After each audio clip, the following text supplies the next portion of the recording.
Welcome to the quote unquote off season at Illinois, where we at IlliniInquirer.com are busier than ever. We got football commitments, transfer portal season in college basketball, and 5-star recruit visits. So let's talk about it all. I'm Jeremy Werner, Illini Inquirer publisher. He's Joey Wagner. Joey, you get to take a breath yet in this off season? How you doing, man? I'm good, man. I got a weekend off. So as you sit here and talk about how there's no time off, I'm like, I don't know, man. I'm pretty good here. But there is no off season. I think it really started with that COVID year. Like that's when, because then the portal started getting moving. And for us, football, Bielema was higher, and then they just staggered everything. And it feels like it hasn't stopped since just January of 2021. Yeah, this is insane. We're going to talk about Skyy Clark. We're going to talk about Andre Curbelo to the transfer portal. We'll talk about Antwon Hayden, the East St. Louis linebacker committing to Illinois football. And maybe we'll hit on a little bit of spring football, which is kind of taking a back seat. Sorry, Brett Bielema, because there's so much roster movement happening here. But let's talk about Andre Curbelo. Derek and I did our mega preview of the Illini offseason. And I think most people knew our tone was that Andre Curbelo seemed likely on his way out, Joey. And, we talked about it. I know some people gave me grief for it, Michael Tulip grief for it, but Andre Curbelo did do some really good things towards the end of the season, especially on defense. But man, his offense was atrocious this year, but I always had empathy for him going through this year. I know mentally it just had to be so challenging and draining for him. And then to sit the final 26 minutes of the most important game of the season against Houston, it felt like, is there coming back from that, right? He had two really poor NCAA tournament games. The Indiana game, I thought he did some good things, but just wasn't able to finish at the rim. But it just felt like a fresh start was needed, especially for Curbelo. But now with Illinois, two freshman guards coming in, potentially Skyy Clark, them showing so much interest in transfer guards, it seemed like Illinois was ready to move on here. And I think this is probably going to be best for both sides. Andre Curbelo gets his fresh start. Illinois can kind of look to someone else that it can probably trust a little bit more, even though Andre Curbelo could go somewhere and be a star, Joey. Yeah, I mean, I think as you and I have talked about this, when we thought this was a possibility, as signs pointed this way, and then after it happened, yeah, I mean, I think we expect Andre Curbelo to go somewhere and play really good basketball because he's a really good basketball player. But I do think the tone of, if you read people who are trying to evaluate where he falls in these transfer portal rankings, are the new thing, right? Like that's a really popular thing around. And I think that the general consensus is, hey, this is really hard to figure out what somebody is getting, because if you would have told me a year ago this time, Jeremy, that Andre Curbelo, that we could say, like, this is probably best for both sides, I would have said, you are the craziest person I've talked to today, because that didn't seem possible after his freshman year. And empathy's, that's what I come back to, right? I mean, like, there was you can agree or disagree with the NBA buzz and to the volume of which there was, but it was there. I mean, in some capacity, that conversation was happening. And it wasn't just Illinois. This is actual NBA scouts who were at practice thought he was the best player on the team and that he could be a high second-round pick. That's why ESPN, like some of the best in the business, Jonathan Givony, had him as a number 34 heading into the season. It was crazy. Yeah, that's where the empathy comes in, where that really went away, and maybe not went away, but it was put on pause. For how long and to what degree, we don't know, but dude, that's tough. And you're in the middle of this place that, yeah, you've been here for a year, and yes, it's home, but a big part of it being home was Orlando Antigua. He was gone, and that's not to say Andre didn't have a relationship with the staff. It's got to be hard, man. And you have so many different pieces everywhere, but you also can't deny that it wasn't, when he did play this year. And yes, you can put in the injury and all that matters, and all of it kind of paints a picture, but it wasn't offensively, I think, what everyone, and probably including Andre Curbelo, thought it was going to be. And that part's real. And he did struggle offensively, and the tape will show that, the stats will show that.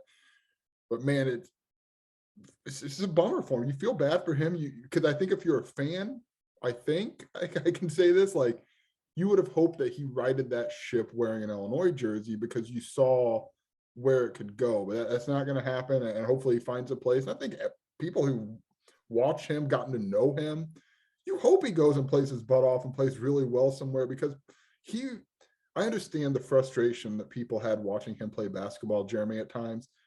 he seemed by all accounts like a really good ambassador for the program that a lot of people root for. He took pictures, he signed autograph, he was out and about, all of that stuff happened. He's a good individual. You and I really enjoyed talking with him. So in that sense, you hope he can write this somewhere. And the other part is, man, he made a huge impact. You don't win the last two Big Ten titles you won without Andre Curbelo. He's one of the best players on the team in the final 10 games last season, right? You don't win that Big Ten tournament title without him. I remember there was 5 minutes, I think, left in the game, Joey, and I missed my chance to vote for Big Ten tournament team because the game was going on. I was doing that, and you have to submit it 5 minutes left in the game. Andre Curbelo was under consideration for most outstanding player of the tournament for me at that point. Now, he didn't even make the team because Ayo Dosunmu, Kofi Cockburn were the votes. They were the best players in the team. But Andre played as well, if not better, than Ayo Dosunmu down the stretch of last season. Like, that's how good he was late in the season. And you don't win that Big Ten tournament without him. You don't go 16-4 and have those great wins at Michigan and Ohio State without Andre Curbelo. And then this year, I thought him coming back really helped you beat Michigan, really helped you beat Iowa. You don't win a share of the Big Ten regular season title without Andre Curbelo either. So I think despite this being a disappointment, you're right. If I would have said a year ago, yeah, this makes sense for both sides to move on, that would have seemed crazy. He was the face of the franchise along with Kofi Cockburn, right? But with everything that happened this year, whether it was the injuries that you just feel for him because it just ruined what should have been a good season. But then when he comes back, he just didn't play well offensively, and you just couldn't really trust him offensively. So that's where, if you're Illinois, if you're going to have Andre Curbelo on your team, you got to be all in on him. He's got to be the guy with the ball in your hands, and you have to let him go. I think he can get that elsewhere. I think there's going to be plenty of teams who are going to be interested in that elsewhere. I don't think Illinois could do that with the options they have, the team they have potentially coming back. If Kofi comes back, I don't think they could be all in on him. And I'm sure he couldn't be all in on them because it didn't make sense anymore really for both sides, because Andre can probably have a better opportunity elsewhere to run the show. Illinois might find some better options in the portal or with Skyy Clark. Yeah, you noticed as after the season ended, this ball kept moving, right? The Skyy Clark ball kept moving. You saw Illinois reach out to guards in the portal. I mean, they didn't seem like that thing slowed down in terms of reconstructing and reimagining this roster. And I think that was pretty telling to me too, a little bit, that they kept going on ahead with this thing. And that's also what big time basketball is. You want to be a big time program. This is a collection of talent. And if you got a chance to collect a lot of really good talent, dude, you do not stop, because you're trying to get to where Brad Underwood wants to be. And that's playing for a long, long time in March and into April. So yeah, man, it's for us. And I know I said this a second ago, but dude, he was fun. He was fun to watch play basketball. He was delightful to interview. I mean, I know if you're a fan, like, you probably don't care. And I probably wouldn't either. Like, I was a fan of a team, but dude, he was honest, transparent. He was fun. He was the coolest guy, and I think in every room he walked into. Yeah, and you just hope for the best for the kid, man. But if you're Illinois, if you're a fan of Illinois, you look around and say, hey, man, there's still some things on the table for us here, and some things that can keep this program going at a level that they want this program to go. And we've talked about Skyy Clark, and they're in the portal. Like, this isn't the end of the world, but I think there should be still a sense that you maybe hope Andre could have figured it out in Champaign.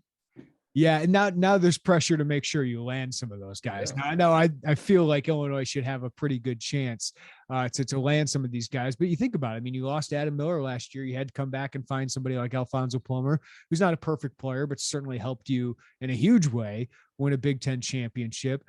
2 years ago, you lost Alan Griffin. It was really important to get a guy like Adam Miller, right? So that's what today's college basketball world is. You surprisingly lose somebody. Not that it was towards the end of the year, but middle of the year, if I would have told you Andre Curbelo was going to transfer, you'd think we're crazy. Then you got to find a way to go get it. And I think Illinois now has a great sell, right? Like, you're a good program. Brad Underwood has proven himself as a developer of talent. They can get you to the pros. I would assume it certainly helps there, but I think Kofi Cockburn certainly helps there. And you do have some options coming in Jaden Epps and Sincere Harris, but they got to find, with Curbelo gone now, Plummer, Frazier, you got to find some experience here too. But let's talk about the guy who could really lift your class into the best recruiting class. I'd have to look this up, Joey, while we're going through this. I don't know. When was the last time Illinois had a top 10 recruiting class? Was it Myers Leonard, Jeremy Richmond? I don't know if that one was it.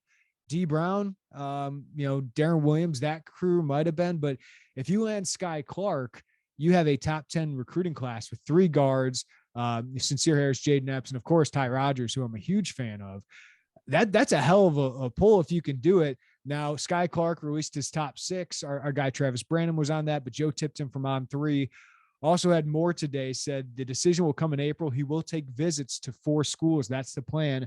Illinois being one of them, Louisville, USC, and Maryland. So top 30 prospect, Joey, dynamic guard who could both create for others and create offense for himself at really every level, is coming off a torn ACL. So it was a Kentucky signee, gets a release from his national letter of intent after tearing his ACL. So I don't know how that impacts his immediate future. He's playing again, but obviously a very talented guy with a lot of great options, and Illinois smack dab in the middle of those. So if you lose Andre Curbelo, add Skyy Clark, I think you'd feel pretty good.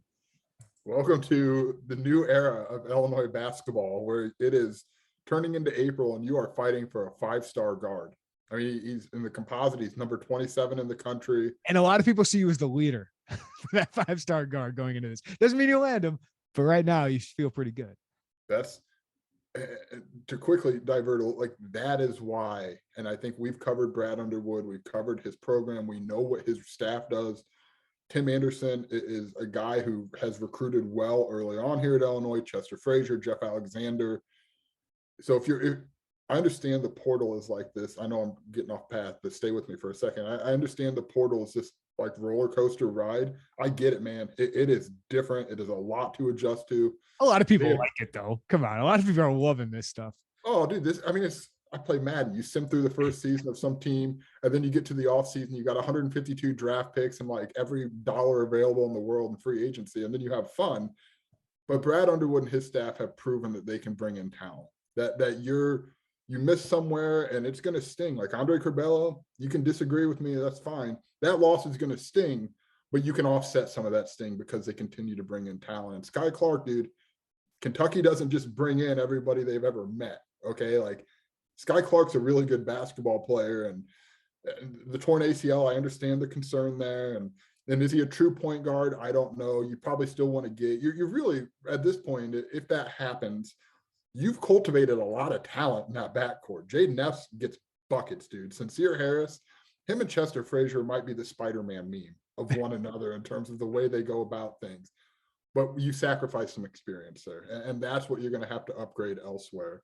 But from a talent perspective, figure it out, man. That's part of, like, that's what the non-con is for, is to just mold it all together. And look, I think with or without Skyy Clark, we can look at this roster and say there's probably going to be some road bumps early in those November, December games because there's a lot of turnover.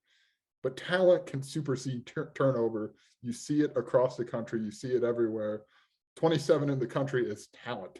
Yeah. I was looking this up. The last top 10 class I see is 2011, and that was more quantity than top-notch quality. But yeah, Michael Henry, Mike Shaw, Tracy Abrams, Nana Egwu, those are all top 75 prospects. Devin Langford, Ibby Jimday. So that was a top 10 class back in the day. Really solid by Bruce Weber. Didn't end up being all that great. Tracy and Nana obviously were key players for a while, but this one's got a little bit higher in rent and talent if you had Skyy Clark to it, right? And Ty Rodgers, who's a Mr. Basketball candidate.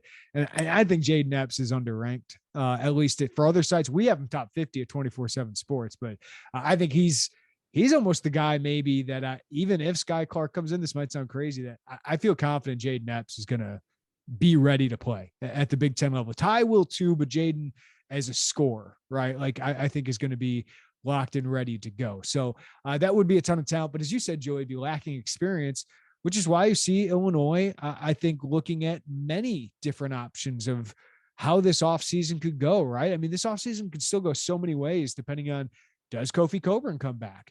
You know, every day that happens, you feel better about Coleman Hawkins coming back because those meetings have happened this week, and you feel like, you know, he seems to be commenting on everything on Instagram, whether it's Skyy Clark's top 6 in favor of Illinois. So that's a good thing to see. And that's such a 2022 way of looking at things, right? Is he commenting on Instagram? Did he comment on this post? Is he liking things?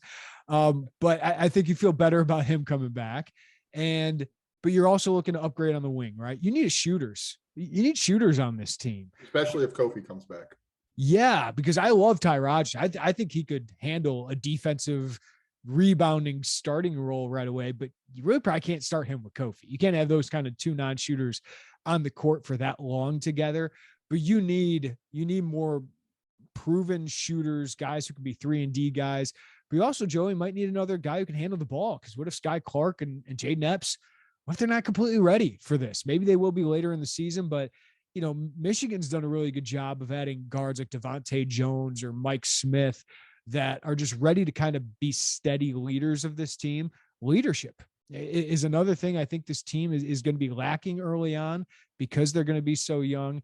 But that's why you see them involved in somebody, that I didn't even know before this, to be honest with you, but Temple guard Jeremiah Williams, averaged 10 points a game this year, good defender, long, but that could be a guy who just lifts your floor up. He's probably going to want a higher role, but if you get Skyy Clark, it might be tough to get a top point guard in the transfer portal, but someone like Jeremiah Williams could fit. So there's just so many balls to juggle in the air right now of how this roster will settle, but it certainly feels like Illinois is, hey, if this happens, this is a guy we might have interest in, so we need to go and talk to him.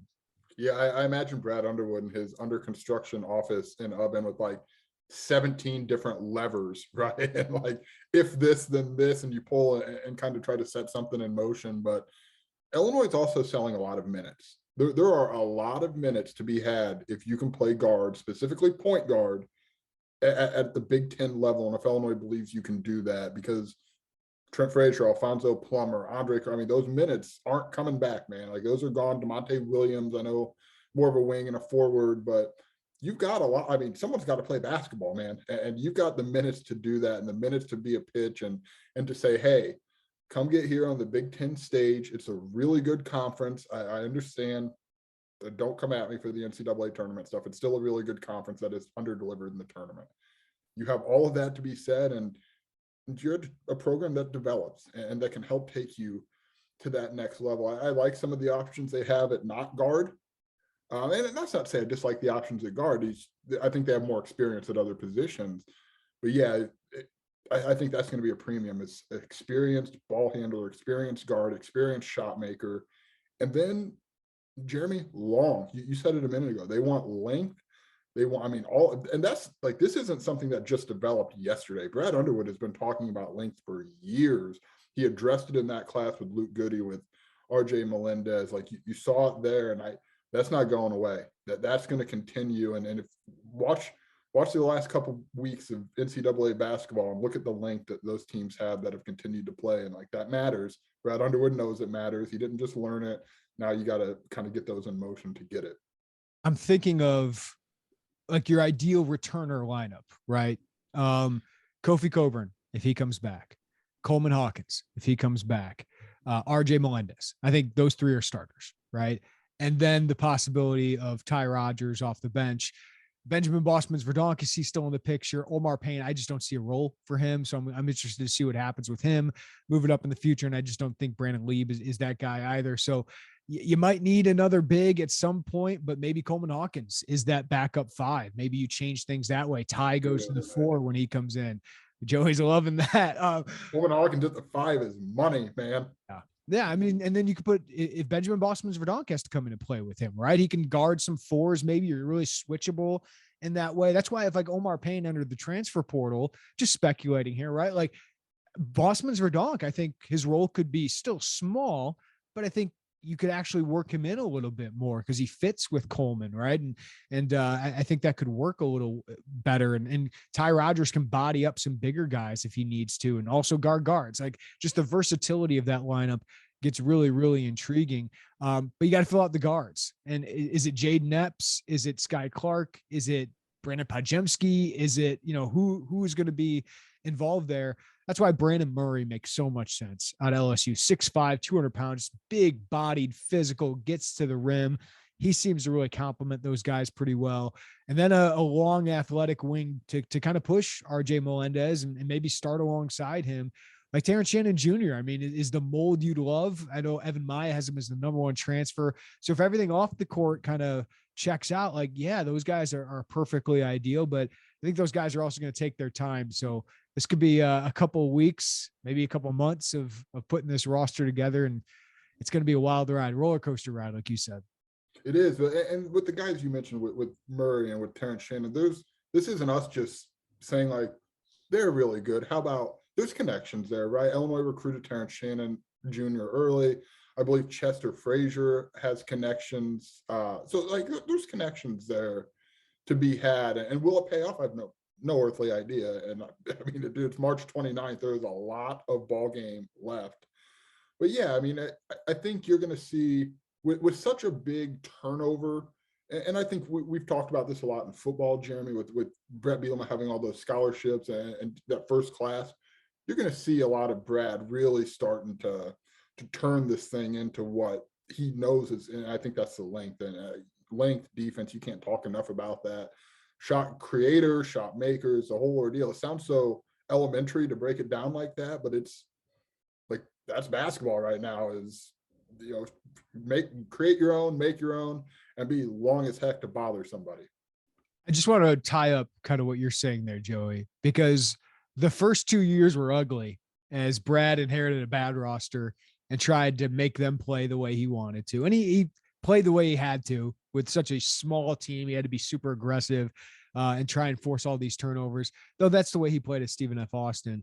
Then he had to get talent. No matter what that talent was, he had to get talent to win games.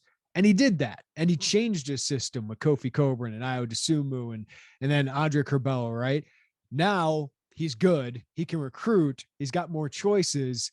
I think you're going to see this turn to, okay, this is what I want to play. Now, if you get Kofi back, you're still going to adjust a little bit, right? Because Kofi Cockburn's an automatic 20 wins and an automatic Big Ten title competition, right? Like you're automatically in there. But I do think this is where you see Brad Underwood. He can be picky. He can go after some guys that he couldn't go after before because they've won so many games, because they've been so successful during Big Ten play. I know the NCAA tournament success has not come. I don't know how long we're going to have to do that qualifier. But this is a program that can get talent and attract talent now. So I do think you'll see that turn to like, now we can get talent, but also talent he wants to kind of fit how he wants to play moving forward. Yeah. And not only how he wants to play, but like, I know Brad always says, I didn't watch the game. He doesn't watch Big Ten games. Dude, Brad knows what's going on in college basketball in terms of how to win. And so it's not only how he wants to play, it's like an equation. And the equation is exactly what Brad's shooting for in terms of length and all those things we discussed. So yeah, I think it's just the evolution of a program too, Jeremy. It's an evolution of taking from where it was. At first, there were the incremental builds, and they really shot up. I think that's why we talked about missing that 2020 tournament was kind of felt like maybe I don't even know if missing is the right word, but a step that was probably necessary to get up to where they were. And it's just continuing to evolve to what works. And sometimes you got to evolve to what works or can stay status quo to what works in the Big Ten. And the Big Ten we've seen is it's a lot of big guys and they can do that. But I think you've got to push the envelope a little bit and continue to move down that road. And look, there's options. There's options. In Illinois, Brad said it before. I know you've written about it. It's kind of sexy again. It's kind of sexy again for recruits to get out there. And this isn't some, when they are BTN plus, like, I don't know, how do I find these guys? It's, like the 6:00 Big Ten Network game on a Tuesday that nobody even knows really exists. That's not Illinois anymore. It's national television. It's a brand. It's a top 25. And that's attractive to people. Now, the component we've talked about, the next level, and you've got the IO sell and you're continuing to sell those things and develop the sales pitch and those things. But all the other stuff is setting into motion and into play right now. If I wanted to be this great producer who spends way too much time on this podcast, that you just gave me the entry for Justin Timberlake Sexy Back. Did I? Yeah. Yeah. Just layer that underneath it. Go, No, I'm not going to do that. Okay, Joey, let's talk some football, shall we? Your dad is showing, Jeremy. All right, football. Illinois football has two big in-state commits. We talked about Caden Fagan last week with that great announcement ceremony that was really cool to be a part of at Arthur High School down there, all the way down in Central Illinois. And now you follow that up, and this is what we talked about. Illinois has a plan, man. They want Fagan to be the first one, big time headliner, and now you gain some momentum. They timed this up. I think they had all this kind of planned in the works for a while, but now you had Antwon Hayden, a 3-star linebacker out of East St. Louis. No other Power 5 offers, but if you turn on the film, you see he's a Power 5 linebacker. There's really good talent there. He transferred from St. Louis to Chesney, I believe is how you say it, but transferred in from there, has a really good season, helps East St. Louis get to the 7A state finals where they're upset, surprisingly, 37-36. But great season for him, 117 tackles, 5 sacks, really dynamic player in that he could play on the edge a little bit, but also really athletic, big kid. I think he's up to about 220, 225 now. But getting a top 15 kid in state, according to the composite rankings, 2 of them in the same week, Joey, that's a pretty dang good start for Illinois in the class of 2023.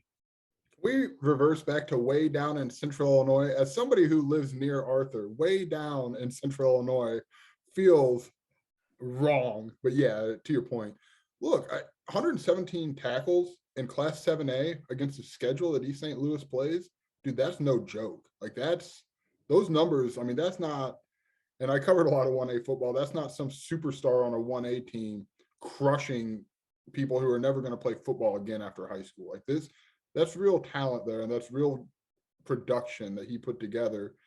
And yeah, Bielema had a plan. We've known this for a while, not in the sense of this was explicitly told, but follow the tea leaves, like this plan, and listen to what Brett has said in press conferences.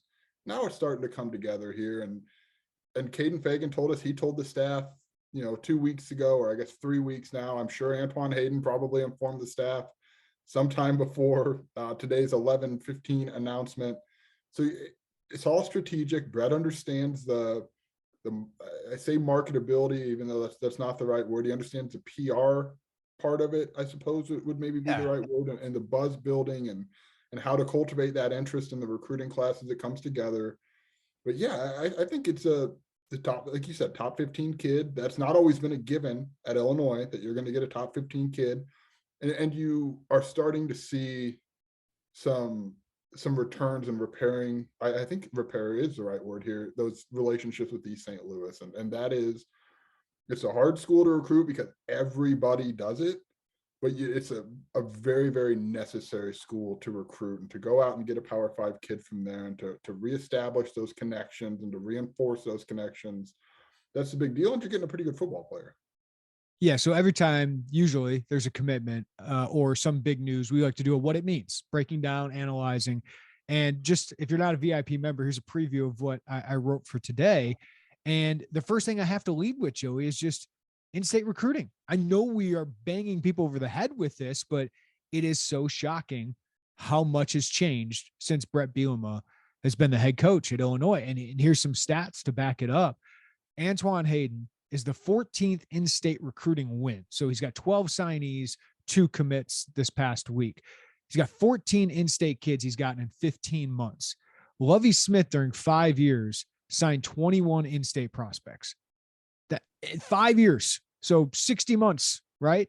Brett Bielema was almost averaging 1 per month. Lovie Smith was 1 per 3 month, right? Like that's an amazing hit rate. And Lovie Smith, it was 9 in his first class. So 12 over the last 4 years, 3 over the last 2 years, including 0 in 2020, right?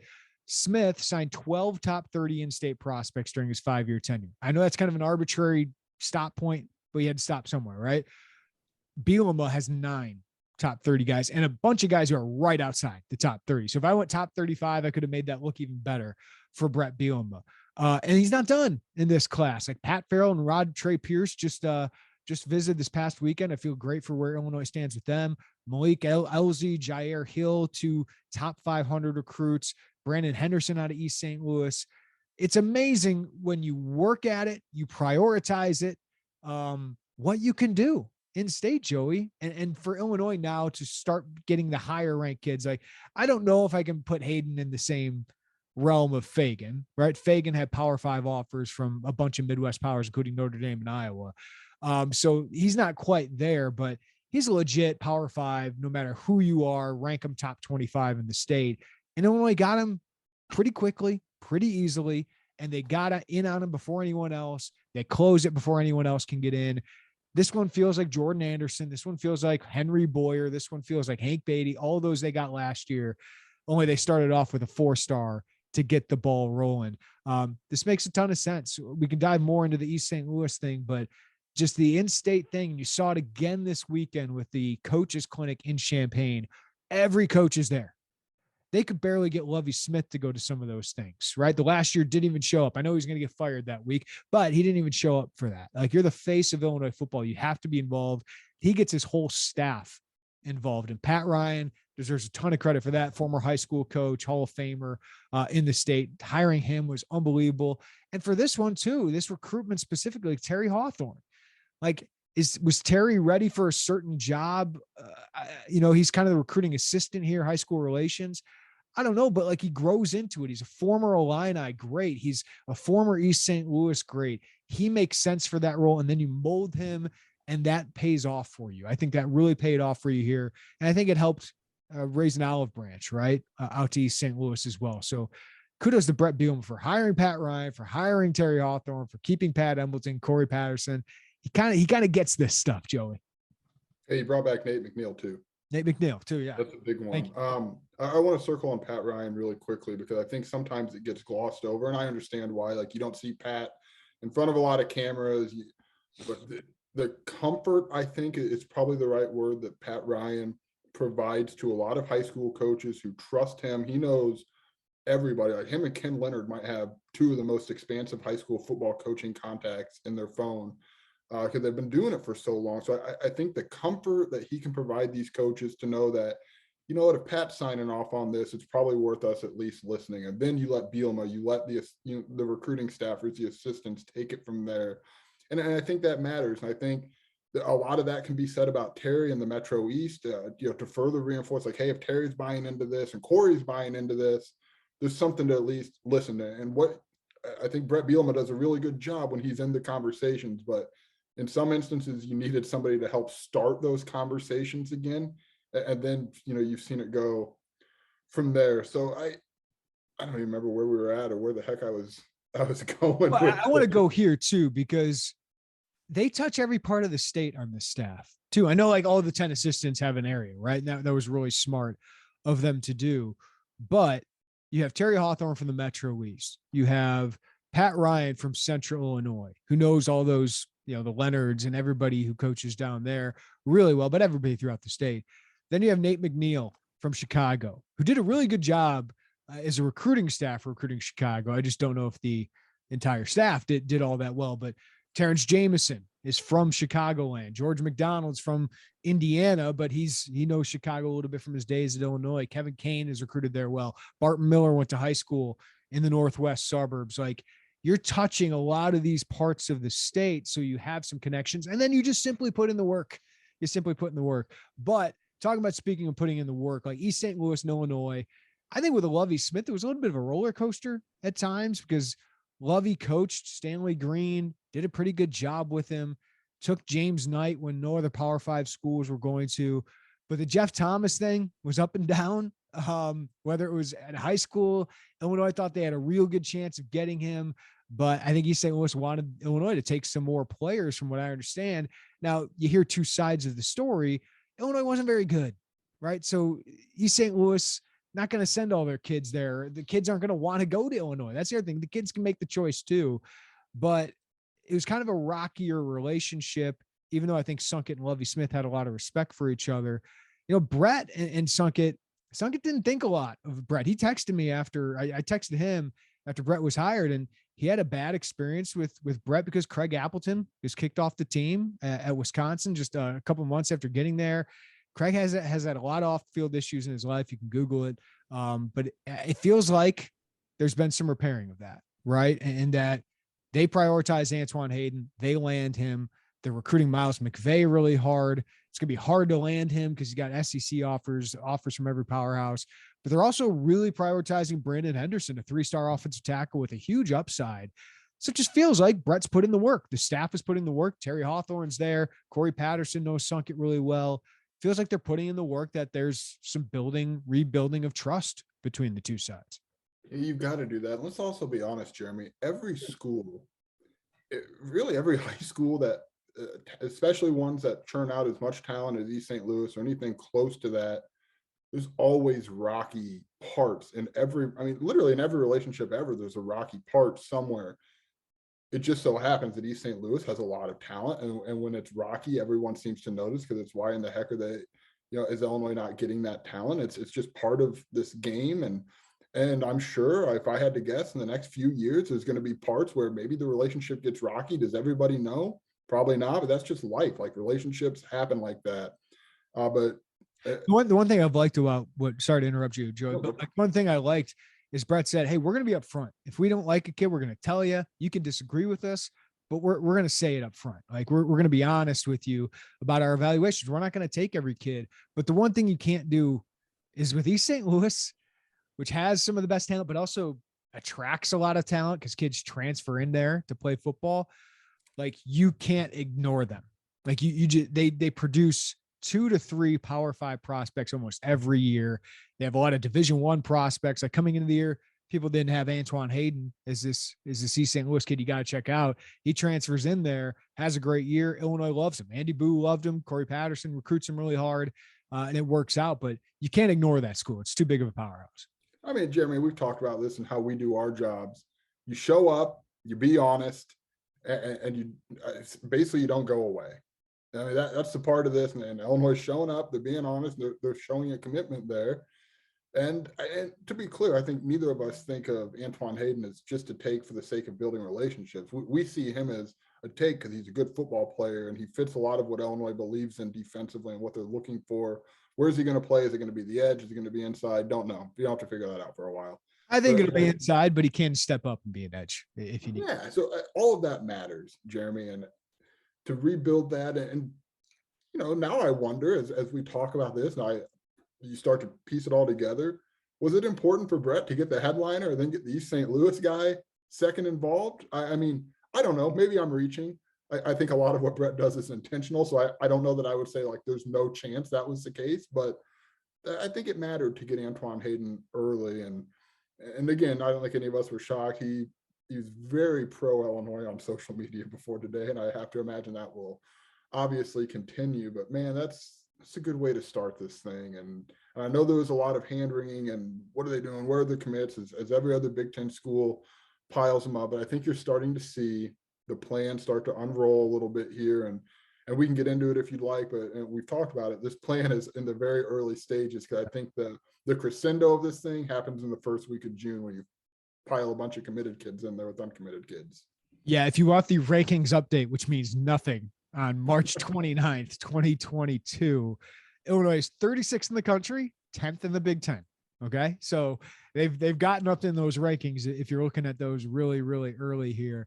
But you're right, Joey, there's a plan to all of this. And as we've covered this for a while, there are waves. There are waves of commitments. One of them is right now. And Illinois did this really well last year where you got 8 commitments in the spring and locked those kids up, most of them before they ever visited campus, right? Like, this was during the pandemic when you couldn't have kids on campus. They could come here themselves, but you couldn't have conversations with them. So they got Joey Oakland, Donovan Leary, Hunter Whiteneck, Henry Boyer, Jordan Anderson, Malachi Hood, Hank Beatty, Owen Anderson, Clayton Leonard. And then all those guys visited for the first weekend of official visits when all these other top targets came and visited. And you eventually got out of that Aiden Lawfree, Jared Beatty, Ian Pugh, Sean Miller as well. Everyone but one. Yeah. Ashton Hollins committed, Matt Fry's committed. They visited later in the month as well. Yeah. So that's, again, I believe the plan here is they've already locked in some of their top targets, especially in state. Brandon Henderson, Pat Farrell, all these basically top guys. I think they'd like to get Malik Elzy and Jair Hill on that first weekend of June as well. But if they can add a couple more of these guys, Roderick Pierce, Pat Farrell, get those guys on board here. Maybe Brandon Henderson out of East St. Louis can be one of those. that becomes a lot easier to have those guys come visit, sell the program to their peers. And coaches always say your best recruiters are your players and your recruits. I thought that was the case last year. It was a great plan. Not a surprise, Joey. They're not messing with success. They're going to try and do that again, though I think they're shooting a little higher, right? You can tell they're not just trying to get commitments. They're not trying to just fill a class. They're being a little bit more intentional and shooting a little bit higher for the quality of prospect in this class too. I think they got every uncommitted kid on that first official visit weekend last year rather, except for Dallin Hayden, who was the cross your fingers and hope you can make a splash kid who ended up going to Ohio State. So the hit rate, I think I looked that up. I think that's right. So the hit rate on that's pretty high. And two other guys, Cody Jones, who right, yeah. Things were interesting on signing day. Some phone calls on that one, and Patrick Kudus. But otherwise, otherwise you got all of them. A pretty good hit rate there. And I know we talked about this on Caden, so I apologize for repeating it, but you want to bind them together with one another. You want to bind their families. Go look at how close the Okla's, the Whitenecks, the Learys. So you want to try to bind the families together as well. And you want to make this layered. And you want to put your best foot forward by putting everything together like that. We've heard about the player councils they do. There's options there to have guys do. So it's all an approach. And I know when we cover this and the commitments are really, really exciting and everybody wants to get really pumped about it. I get it as part of this. It's what makes our job fun. But the patience and I think Brett's earned some patience a little bit. And we're talking patience. It's like 3 months. So it's not like you're waiting a year and a half. But I think he's earned that patience. And hey, this is what we want to do. There's a blueprint out there right now for and it'll evolve. Things evolve. It'll change over whether it be this class or the next or down the line. You have to evolve to continue to do this. But the plan is in place. And from what we've seen, it's pretty good, man. It is a pretty good plan. It's not always going to work. No, every coach, I have to imagine, unless probably even Nick, you miss more than you hit in recruiting. You kind of have to make the numbers work. So yeah, they're going to miss on guys, and we've documented the Cody Jones of the world, the Kudus, the Austin Brown. That happens, but it's always been. We talked about this a year ago. The process is very sound in what they're doing, and now with a year under your belt and a year of, hey, look what we did with this guy, Whisper Kirby Joseph. Look what we did here. Look what we did here, and hey, we're 5 wins, and we didn't even have our guys in there yet. The on-field stuff starts to kind of build and pile onto all of this, and then you can really, have that supplement the relationships, the plan, the building you've done. Yeah, I think the way they had it set up last year, I'm looking through these official visits, was first weekend, get those top guys, like the in-state guys that you feel are close. Try to push them to close. Now, Aiden Laughery went on some more visits. Sean Miller went on some more visits, right? So it takes some time maybe to get those guys on board. But say you get Malik Elzy on for that first week and he's around all these other guys, I think that's a good start to it. If he's feeling Illinois already, goes on some visits, and then you get that late June, early July decision, you hope goes the same way that Sean Miller and Aiden Laughery did last year. Then you kind of take your shots. It felt like middle of the month. And then towards the end of the month, you might have, hey, we're not going to get this guy, so let's move on to our next target, get him here for an official visit. Maybe you saw him at a camp like Ashton Hollins, and then you get him on board. So that was kind of how it followed last year. And then in the fall, they were very selective, right, of who they got for official visits. They seem to really want to get these guys in the summer where they can focus on just recruiting, not have a game. Because when guys come here for official visits in November and October, one, it's kind of cold. Two, the coaches are busy. They're not with these kids all. So it's a lot of the recruiting staff, a lot of the recruiting, staff that's there. Players are involved as well. But the summer is really the time I think they want to get these official visits worked up. But spring ball is happening, Joey. You've been there a little bit more than I have, but we're not seeing anything, right? But we are hearing things from the staff. Anything really sticking out to you about what you're hearing around spring ball so far? There's 2 position groups I think that you and I, outside, like quarterback, always interested. Let's just put that on the table now. We are always interested until we don't have to be anymore, meaning a multi-year starter. And even then you're still interested. But I think we're interested in defensive backs in terms of how do you replace Kirby Joseph? How do you replace Tony Adams? And offensive line. How does all of that shake out? And I think we're starting to see a picture emerge.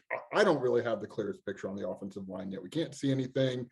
Palcho and Pearl have been kind of limited. And I think that's going to skew what we see in those 15 minutes, because those two are starters. Like, that's literally not even a conversation to have. So how's it shape around that? Where are they starters in terms of Palcho? I think we know Julian Pearl's a tackle. Is he left or is he right? There's so many dominoes, I think, on the offensive line that have got to fall one way or another before we get a clear look. But defensive back, I just in talking and hearing, it's Prince Green and Keontae Curry are two guys that are really interesting. They're standing out a little bit. Keontae Curry sounds like he gets his hands on a lot of footballs and practices. So then it comes down to, where do they play and what other impact does that have? Where do they move? And really, we're talking about how does I think it's fair to say, how does the trio of Prince Green, Quan Martin, and Keontae Curry sort itself out between free safety and nickel? Brett Bielema said today that Keontae Curry's practicing. They moved him to safety. Nickels are in the same room. It's my understanding he's at nickel. Quan Martin said he's behind me at nickel. No, that can change, obviously, but I think that for the versatility standpoint, that probably makes the most sense. So how does that's really one of the more interesting things to me, Jeremy, is how does that defensive secondary shake out? And how it's going to shake out is we think there's going to be some redshirt freshmen involved at some positions here, and definitely in the two deep behind Devin Witherspoon and Taz Nicholson at corners. So you're going to see the Tyler Strains, the D.D. Snyders, the Daniel Edwards of the world start to emerge. Joriel Washington was the other defensive back in that group. Looks like he has moved up. He was with the outside linebackers today. Physically looks like he's been preparing for such a thing. So I'm fascinated by how all of that shakes out in the defensive secondary. Yeah, I would say here's a couple names that I feel like fans probably, and maybe we could overlook coming into the year, but you should get to know. At outside linebacker, I know everyone's excited about Alec Bryant, right? Transfer, former 4-star prospect, looks good, right? Looks the part. But one of the other guys you need to know, because he might be your starter, is Ezekiel Holmes, right? This is his, I believe, 5th year at Illinois. He's a 2018 prospect. So I'm doing the math. Yeah, 5th year at Illinois. He's 6'5", 240, played some meaningful snaps last year. And right now sounds like he's with the ones. You keep hearing the coaches talk about him. So that's what always triggers in my mind when I'm talking with these coaches, who they keep bringing up.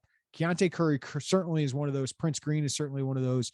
But Ezekiel Holmes is one of those guys as well. I'm really interested in the nose guard battle, but we know Vertus Brown, Calvin Avery, it's about who puts it together. And they're going to need, and T-Rod Edwards. They're going to need all those guys, because I don't know if most of those guys are going to last more than 30 snaps. But the other guy I mentioned is Alex Pihlstrom. Yep. Experimenting him at center, I think, is really interesting. You know, they could have pushed for a center in the transfer portal this spring. They haven't done that yet.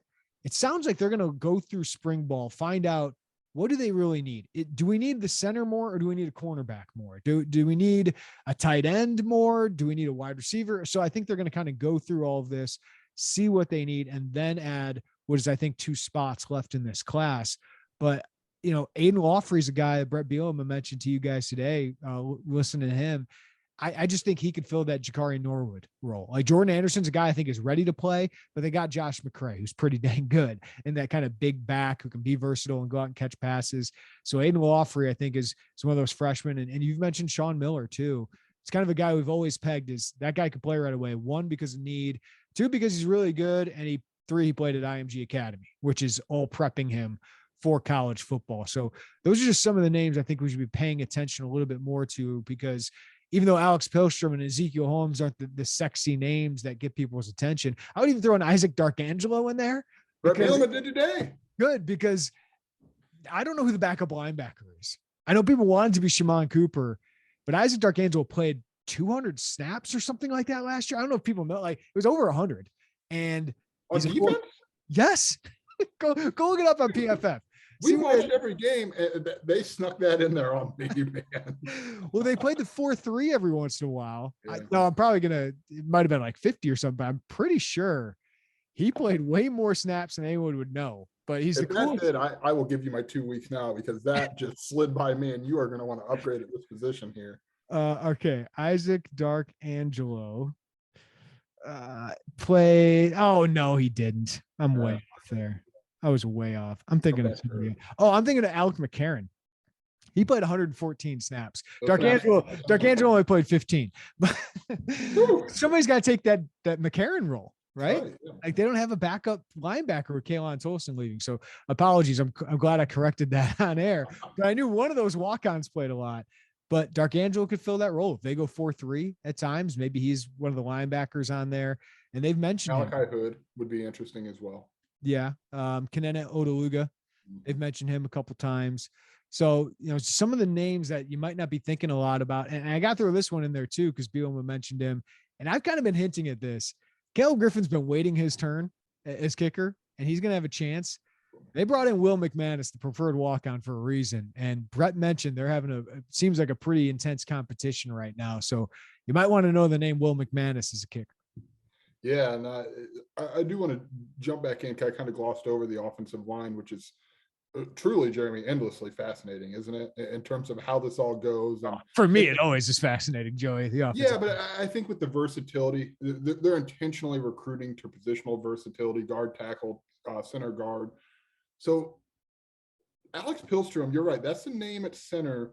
And I think you and I coming into this thought like this could be Josh Krut's time. But I think I'm kind of learning maybe he's not there yet in the sense of you're trying to get Alex Pihlstrom snaps. We've heard Josh Plor's name. I think Jordan Slaughter is going to be a guard. I think that's where this is all going to end, but they're getting him snaps at center, that cross-training type of deal. But the moving Pihlstrom, I mean, he's going to get the hat for all 5 positions, I think, by the end of this thing. That's really, really interesting. And optically, it changes the offensive line. That'd be a big size group. If he ends up coming out to do this, I don't know that I'm sold that they're not going to exploit the portal for any post-spring ball entrance after this all wraps up here. But clearly you're seeing a move to a bigger line, or maybe that's just how it works out now, but you're absolutely seeing a move to a more versatile line. And when you have turnover like the Vidarian Lowe, Jack Badovanak, Doug Kramer, it's harder in spring ball when you only see 15 minutes to figure out what the heck it all looks like. Isaiah Adams, Zy Chrysler are 2 guys who they brought in junior college who you would think by August they're going to be ready to rock. Isaiah Adams, I think it's probably good now. I know you and I are of the belief that Chrysler probably has a little more body development to go through to get to that point. But this is, I mean, I've only been covering Illinois for 5 years now. This is as open as the offensive line has been since I've covered this. And it says there's as many pieces to the puzzle in terms of versatility as I've seen. Like last year, Vidarian Lowe was a left tackle. Like you knew that. You knew that the Jarasati Badovanak duo was probably a guard with some center flexibility if it came down to that. Now, I mean, it's all hell's broken loose, Jeremy. I don't know what it all looks like. Yeah, I find it fascinating. I would say I'm not concerned about Josh Krutz like not being the go-to guy as a redshirt freshman. Like he's a little undersized, right? He's a little undersized. Usually offensive linemen take a couple of years. I would say Zach Barleff's another guy to know, right? First practice we saw, he was getting first team reps. Does that mean anything? No, but he played last year and he played pretty well in the few snaps he played in that barge formation that worked for a game. I just think he's an intriguing guy at guard.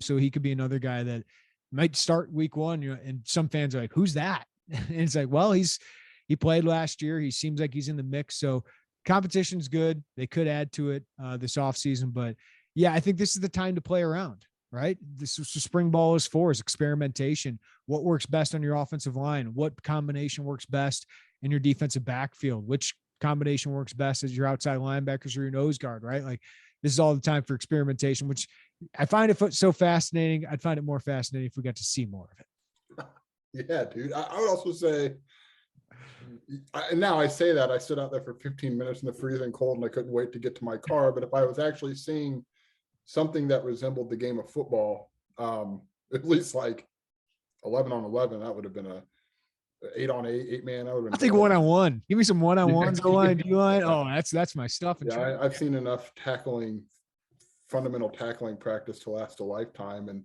they're going to hear this and think we're not grateful for it. What's your favorite drill to watch when they open practice? For me, it's the quarterback's running and they're doing the strip drill. And it's like I can do a lot with this. Boy, where do you start with everything that we're able to pull away from that? I don't. Jesus. They're good. They're good with talking with us. They give us information about. Yeah. Look, man, we need we want to see this. People want to know about it. Do we wish we saw more? Of course. Do we understand? I guess. But Yes. I mean, look, it is what it is. Money's got to hide his offense.